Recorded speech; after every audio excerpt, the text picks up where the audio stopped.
안녕하세요. 뉴스와 사람들입니다. 지난 12월 19일 국회 산자위에서 나경원은 다음과 같이 발언합니다.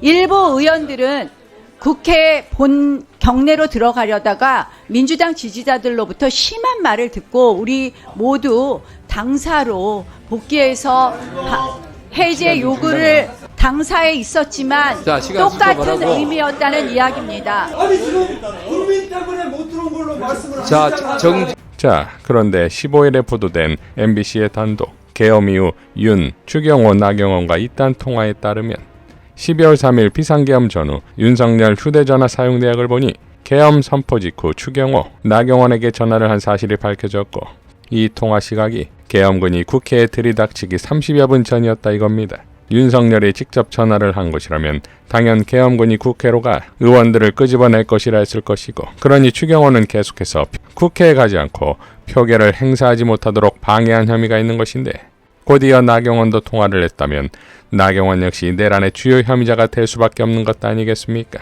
그래서일까요? 대통령 후보 직속 사법독립수호 독재저지 투쟁위원회를 만든다며 이렇게 밝혔습니다. 저는 무섭습니다. 두렵습니다. 1인 독재 이재명의 나라가 대한민국을 어떻게 망칠지 그것은 단지 국민의힘에 우리 보수 진영에 대한 칼날만은 아닐 것입니다. 우리 국민의 기본권이 제대로 지켜지지 않고 우리 국민의 인권이 제대로 지켜지지 않는 그런 대한민국이 두렵습니다. 자, 진짜 사법장악은 패스트트랙 재판을 5년 넘게 1심을 받는 힘인 것이며, 내란을 일으키고 동조한 정당이 헌법수호라는 말을 입에 그렇게 쉽게 올릴 수 있습니까? 이러니 자칭보수, 참칭보수 국힘은 괴멸될 수밖에 없는 것이며, 왜 그런지는 이재명 후보의 익산유세에서 등판한 김상욱 구원의 명연설로 알 수 있습니다. 진보, 보수, 우리 진영 얘기 많이 하는데요. 진영 얘기 많이 하는 사람들 특징이 뭔지 알아요? 일 안 합니다. 일해서 국민들께 도움 드려서 그래서 신뢰받고 지지받는 그게 귀찮고 안 하기 싫으니까 진영 나눠서 진영에서 보호받으려고 하는 거거든요. 그러다 보니 밖에 정 만들고 안에 정 만들어서 새 만들려고 하는데요. 그런 사람들은 국민들을 주인으로 보는 게 아니라 도구로 보는 겁니다. 국민들을 주인으로 모시면 진영이 중요한 것이 아니고요. 진영도 보수, 진보는 진영의 이야기가 아닙니다. 기능에 관한 얘기입니다. 보수의 기능, 보수의 역할, 진보의 기능, 진보의 역할. 그렇다면 보수와 진보는 같이 가는 거예요. 자, 그러면 제가 정말 깊이 생각하고 많이 찾아보고 연구했는데 우리 이재명 후보님이 보수의 가치를 기준으로 했을 때도 가장 보수의 기능, 역할, 즉 우리나라 안정적으로 질서 지키고 원칙 지키고 민주주의 지키고 법치주의 지키고 공정사회 만드는데 가장 앞장서시고 실천하신 분입니다. 동의하시죠? 또 진보의 기능으로 봐서도 지금 얼마나 시대가 또 변합니까? AI 혁명, 로보틱스 혁명, 세상이 바뀌는데 어떻게 중심 잡을지, 어떻게 길을 개척해야 할지 고민하고 정책으로 내고 계시죠. 그래서 어떻게 보면 참된 보수주의자면서 또 참된 진보주의자입니다. 근데 이건요, 기능과 역할로 보는 거예요. 진영으로 보는 거 아닙니다. 진영으로 정치를 나누는 사람들, 그 정치하시면 안 된다고 생각합니다. 여러분 동의하십니까? 대한민국이 보수, 진보 이렇게 진영 갈등이 아니라 정말 국민을 위한, 국민이 주인이 되는, 국민이 도구가 아니라 국민이 정말 주인이 되는 그런 나라 만들 대통령 누구라고 생각하십니까?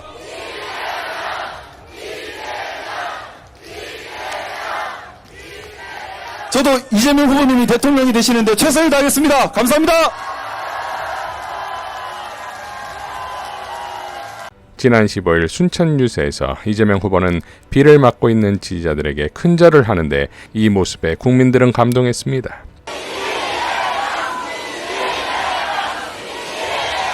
비가 너무 많이 오네요. 저는 비를 안 맞아서 너무 죄송합니다.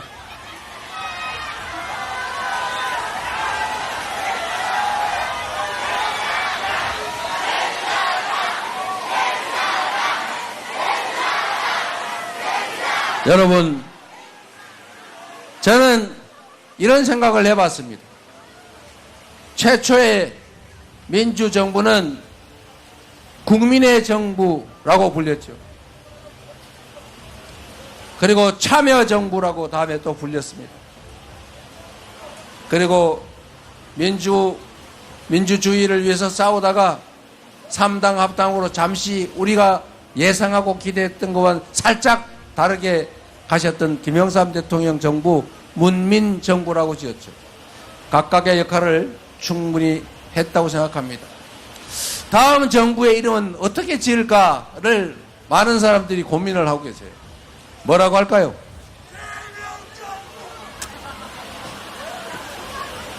그 정부의 상징은 저는 국민 주권이라고 생각합니다. 국민 주권 정부. 자, 이재명 후보가 비를 안 맞아서 미안하다는 말이 진심인 것은 지난 10일에 있었던 고령 유세에 대한 안규령 대변인의 글을 보면 알 수 있습니다. 안규령 대변인은 이렇게 밝혔습니다. 정자에 들어가 발언하면 후보는 비를 피할 수 있었지만 대신 많은 분들이 비를 맞아 했습니다. 기꺼이 우산을 들고 국민 속으로 들어가 함께 하기를 선택한 후보, 내리던 비도 잦아들었습니다. 라며 이런 사진을 공유했습니다. 자, 순천 유세에서 비 맞는 시민들에 대한 미안함은 곧 시민이 주인이며 자신은 시민을 위한 충직한 모습이라는 인식에서 나오는 것인데, 이어 이런 애민정신과 맞물려 차기 정부의 명칭을 거론하는 장면은 그야말로 압권이었습니다. 자, 이 국민주권 정부라는 말에 가슴이 뛰는 건 이미 이재명 후보는 당원 주권 정당이라는 목표를 실현한 바 있기 때문입니다.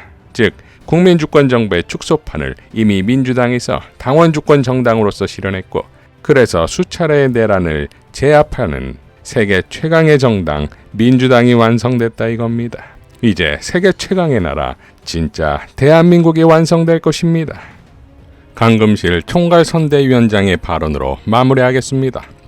어제 이재명 더불어민주당 대선 후보는 다음 정부의 이름이 국민주권정부 통합의 정부가 될 것이라고 말씀하셨습니다. 다음 정부는 우리 헌법 제1조 민주공화국의 모든 권력은 국민으로부터 나오는 진정한 국민주권을 실현하는 그 시대가 될 것입니다. 국민주권에 대한 이재명 후보의 철저한 소신은 국민이 정치를 하는 것이며 대통령은 또 모든 정치인은 국민의 철저한 일꾼이고 심부름꾼이라는 바로 그 철학에 있습니다. 대통령이 국민주권주의에 확실한 소신을 갖고 정치 성향과 관계없이 모든 국민의 대통령으로 대화와 타협의 민주정치를 수행하는 세상, 정말 모든 국민과 함께 그런 세상에서 살아보고 싶습니다. 지난 4월 4일 헌법재판소는 만장일치로 윤석열의 비상계엄이 자유민주적 기본 질서를 침해했고 국민주권주의, 민주주의, 법치국가 원리를 중대하게 위반했으며 국민의 신임을 배반한 행위로 헌법 수호의 관점에서 용납될 수 없는 중대한 법 위배 행위라고 판단을 했습니다. 진짜 대한민국, 국민주권이 실현되고 대통령이 진정한 국민의 심부름꾼으로 일하는 그 세상으로 가기 위해서 우리는 반드시 윤석열의 친위 쿠데타, 내란을 정리하고 가야만 합니다. 그런데 국민의힘 김문수 대선 후보는 이러한 헌법재판소의 일치된 단호한 국민주권 수호의 결정에 대해서 공산주의 국가에서나 볼 수 있는 만장일치라고 터무니없는 비판을 했습니다.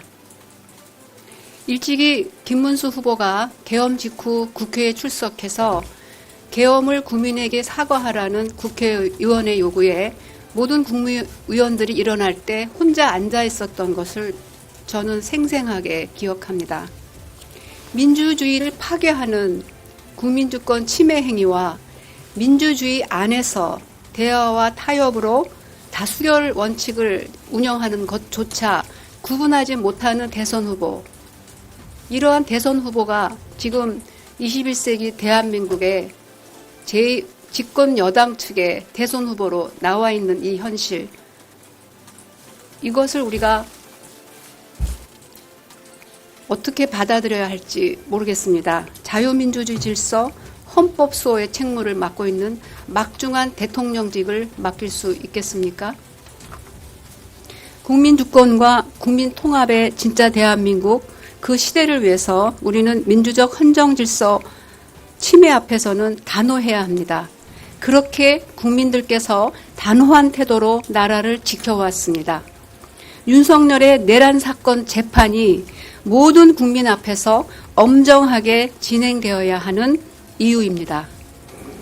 법원의 구속 취소 결정 후에 국민의 신뢰가 흔들리고 매우 불안한 상황입니다. 6개의 국가기관 중 두 번째이던 법원에 대한 신뢰가 최근 검찰에 이어 뒤에서 두 번째로 추락했다는 유권자 조사 결과가 나오고 있습니다.